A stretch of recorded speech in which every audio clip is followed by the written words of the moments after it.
жаңа әлемнің жарығы боп тіл қатқан, мен бар жерде махаббат бар, арман бар, көзі түсіп Тәңір өзі ұнатқан.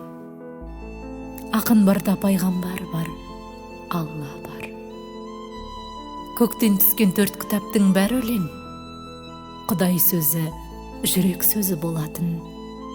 Ұлы сөзді жалғау үшін жыр менен әрбір ғасыр өз ақынын туатын. Ақын үшін жалын болмас күймейтін, сөйлейтұғын дәру болып, дәуір боп.